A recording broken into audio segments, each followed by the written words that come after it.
102 দিনের মাথায় এক মর্মান্তিক ঘটনার আজ এক দৃষ্টান্তমূলক রায় দিল রানাঘাট আদালত।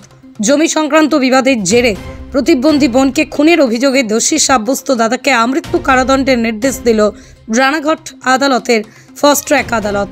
সূত্রের খবর, ধানতলা থানার দত্তপুলি এলাকার বাসিন্দা এক প্রতিবন্ধী যুবতীকে গত বছরের জুলাই মাসের 4 তারিখ জমি সংক্রান্ত বিবাদের জেরে মাথায় লোহার রড দিয়ে মেরে খুন করেন তারই দাদা আসাদুল মণ্ডল।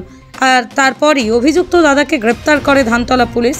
সেই মামলার শুনানি পর্বে 14 জন সাক্ষীর সাক্ষ্যদানের ভিত্তিতে বুধবার অভিযুক্ত আসাদুল মণ্ডলকে খুনের ঘটনায় দোষী সাব্যস্ত করে রানাঘাট ফার্স্ট ট্র্যাক আদালত। আর আজ আনুমানিক বেলা 12:30 নাগাদ আসাদুল মণ্ডলকে আমৃত্যু কারাদণ্ডের সাজা শোনালো রানাঘাট ফার্স্ট ট্র্যাক আদালতের বিচারক সৌমেন গুপ্তা। রানাঘাট আদালতে একটা দৃষ্টান্তমূলক সাজা। এই কেসটায় 4/1/2025 এই কেসটা চার্জ ফ্রেম হয়। চার্জ ফ্রেম হওয়ার পরে 14টা সাক্ষী এক্সামিন হয়। একটা সাক্ষী হোস্টাইল হয়নি। প্রত্যেকটা সাক্ষী এবং উইথ আই উইটনেস প্রত্যেকটা সাক্ষী তাদের সাক্ষ্যদানের মাধ্যমে কোর্টকে স্যাটিসফাইড করেছে। Learned FTC ADJ court being satisfied গতকাল অর্থাৎ 16/4/2025 এই আসামিকে আসামিকে দোষী সাব্যস্ত করেছে এবং লাস্টকে লার্নেড এফটিসি এডিজে কোর্ট তাকে লাইফ ইমপ্রিজনমেন্ট দিয়েছেন, টিল ডেথ, মৃত্যু পর্যন্ত তাকে যাবজ্জীবন কারাদণ্ডে দণ্ডিত করেছেন এবং 10,000 টাকা জরিমানা করেছেন। অনাদায় 1 মাস জেল, দুটো সাজা একই সঙ্গে চলবে। এই কেসটার সবচেয়ে বেশি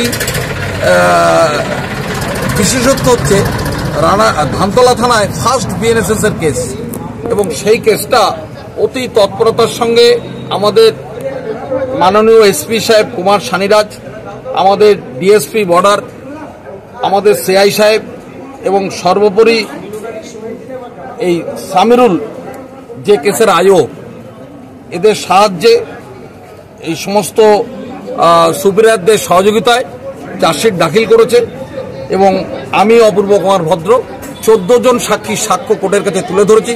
প্রত্যেকটা সাক্ষী কোর্টের কাছে যে সাক্ষ্যদান করেছে তাতে কোর্ট অত্যন্ত স্যাটিসফাইড। সামান্য জমিকে বিবাদকে কেন্দ্র করে এক হ্যান্ডিক্যাপ মহিলা, তার দাদা তাকে লোহার রড দিয়ে বারবার আঘাত করে তাকে স্পটে খুন করে ফেলেছে। আমরা এই সাজায় অত্যন্ত খুশি।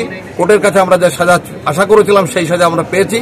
আমরা কোর্টের তরফ থেকে কোর্টের কাছে যেটা আমরা আশা করেছিলাম সেটাই কোর্ট আমাদের দিয়েছেন এবং আসামিকে লাইফ ইমপ্রিজনমেন্ট দিয়েছেন টিল ডেথ, মৃত্যু পর্যন্ত। 4 জুলাই 2024 আমাদের ধানতলা থানার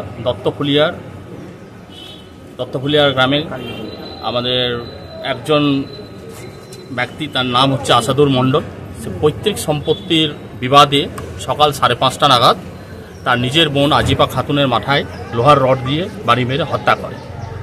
এই ঘটনার খবর আসা মাত্রই ধানতলা থানাতে সঙ্গে সঙ্গে ধানতলা থানার পুলিশ নেসেসারি অ্যাকশনগুলো নেয় এবং ইমিডিয়েটলি কেস স্টার্ট করে।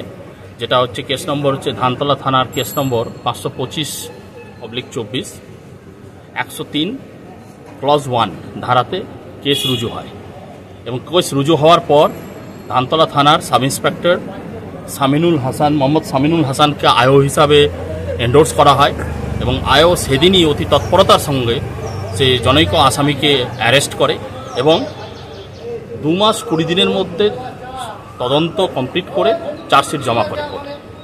এটা চার্জশিট জমা হওয়ার পর আমাদের রানাঘাট পুলিশ জেলার ট্রায়াল মনিটরিং সেলের মধ্যে কেসটিকে অ্যাক্টিভ ট্রায়াল মনিটরিংয়ের মধ্যে নেওয়া হয়।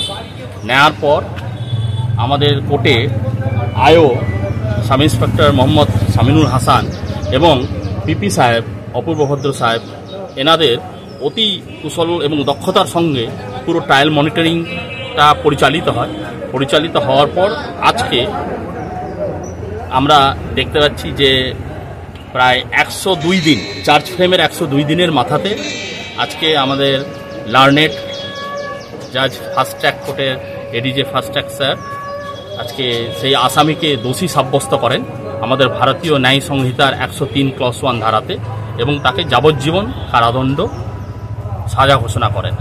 কোনো অপরাধীদের আমরা সাবধান করে দিতে চাই যে এটা শুধুমাত্র এখন রানাঘাট পুলিশ জেলা যা আসামি গ্রেপ্তারের মধ্যেই আমরা সীমাবদ্ধ নয়।